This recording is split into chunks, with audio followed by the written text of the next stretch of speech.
today I want to talk about 3 types of narcissism. Now, there are several different types, but in child custody and family law cases, there are 3 kind of more common ones.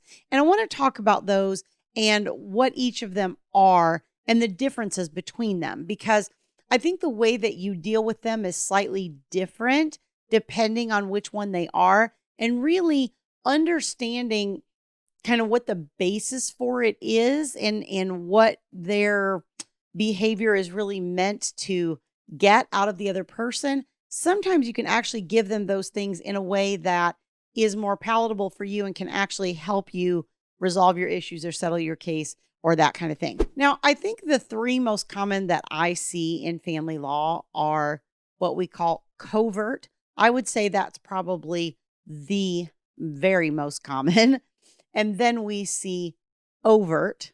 All right. And then we see malignant. That's the 3rd type: covert, overt, and malignant. So let's break each one of these down. Okay. So in a covert narcissist, it's exactly what you think of covert being, like covert operations, like undercover, right? Like they really have all of this insecurity and all of these fears and everything kind of bubbling beneath the surface.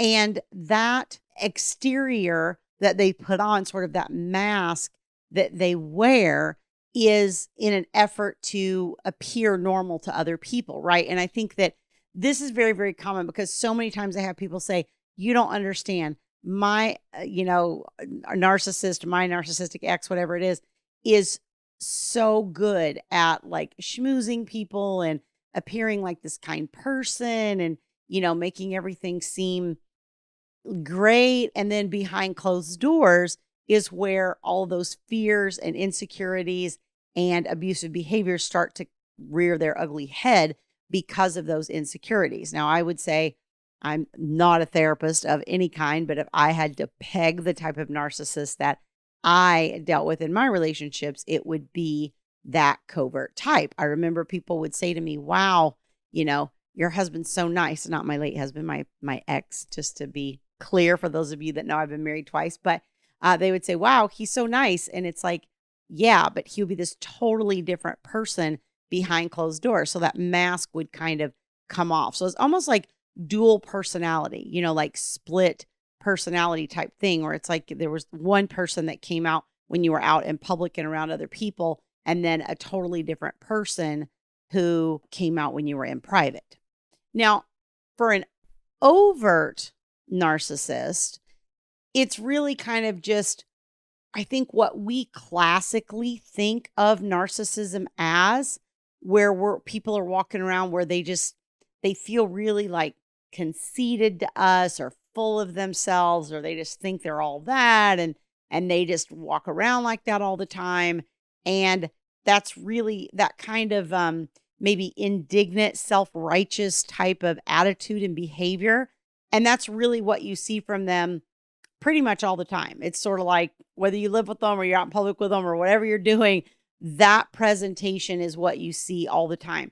Now, you might, in moments of weakness, see them actually admit that they have fears or insecurities or things like that, because ultimately that is the same thing that's driving them.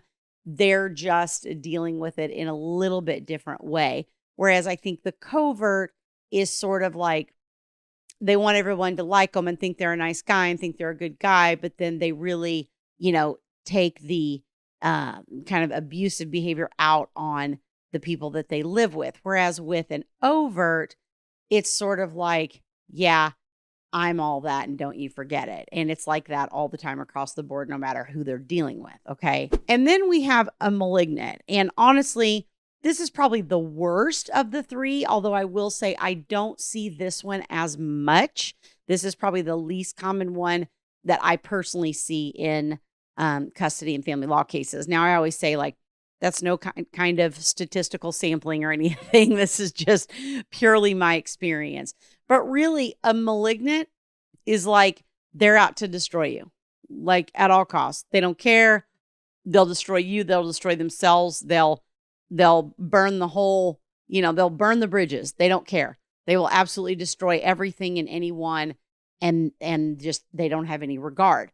So that type of person is probably the most difficult to deal with. And honestly, that one's probably the one that you need the most boundaries with, because in that person's case, one of the factors is they don't care what anybody else thinks. The source of all of these is the same, right? It's still that same fear, insecurity, inadequacy, lack of, love and affection as a child and all those kinds of things. The root of all of these is very, very similar. But again, as human beings, we all cope with them a little bit differently. And so they produce a little bit different effect, even narcissist to narcissist. And this is why I often say to people, like, really, when you're getting help and support in dealing with this, you need somebody that can come alongside you and kind of hold your hand through this process so that they can help you learn how to deal with this person. Because the way I teach one person to deal with their narcissist isn't exactly the same for the next person. Now, there's certain foundational principles, but because of these variances, not all, you can send the same communication or have the same interaction with all three of these types of narcissists, and it's going to look different on each front because these are very different situations. But the malignant is the most difficult in a lot of ways because they really don't care. They will just burn it all, right? Scorched earth policy.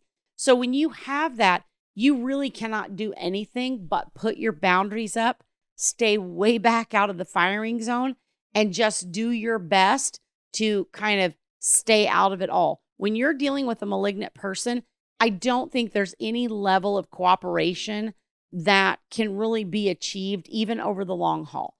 Sometimes people say, oh, down the road, it'll get better. You'll communicate better. All of these things will happen. Not generally with a malignant narcissist, because they don't care. They, like I said, they will burn it all, scorched earth. They don't care. So there's really no tapping into like their desire for people to like them, or their desire to feel for their ego to be inflated, or the different things like that. That doesn't work with a malignant person. So the only thing you can do is just have really, really strong boundaries that don't move, that don't change, that you stick to no matter what's going on. And that's the only way to protect yourself, or your life is going to be utter chaos all the time. Now, when you're dealing with a covert narcissist, where they appear one way to other people, but then you see the inside, right? Some of the advantage there is they do tend to care what other people think about them.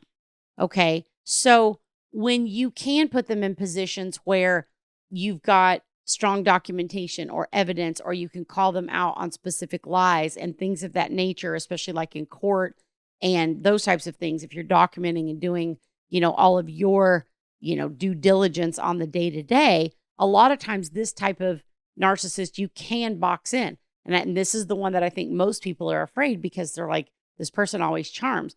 Well, this person always charms when they're in an environment where they can kind of shoot from the hip and just say whatever they need to say to try to charm the other person. But when I start putting facts and figures in front of you, and I say 2 + 2 is 4, and you try to argue that it's 3, there's no amount of charming in the world that's going to make it 3. And you might just be saying it's 3 because that's what you think the other person wants to hear. And now you're like kind of locked into that. Now you got to try to charm your way out of it, right? But then when I come and I go, well, no, here it is, 2 + 2 is 4. Here's how this works.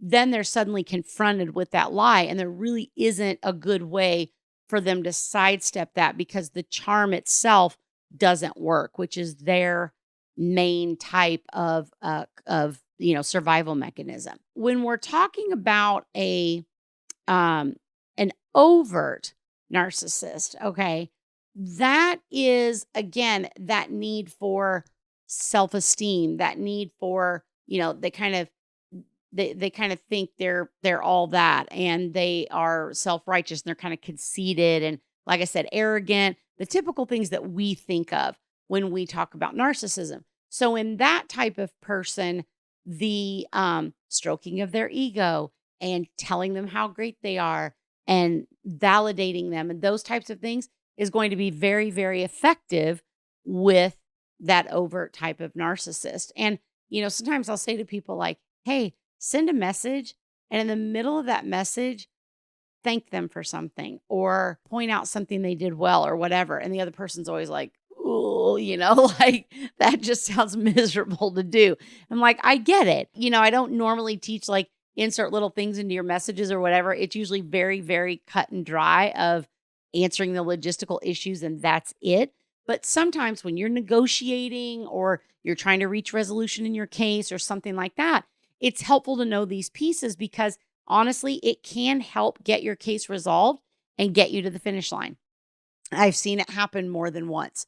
So there really are effective ways of utilizing their narcissistic behaviors in a way that helps you and helps you kind of resolve your case and deal with them and all that kind of stuff. The thing is you have to sit down and kind of break that down and figure out what those little points are for them. And you might not be able to figure out exactly which type of narcissist they are, but you can test and see, okay, if I put a compliment in there, does that change anything? If I confront with evidence, does that change anything? If nothing works, then maybe I'm dealing with a malignant and I need to pull back and just have really, really strong boundaries and not even try to get into any type of negotiation. Maybe I just know I'm, doomed to deal with things through the court.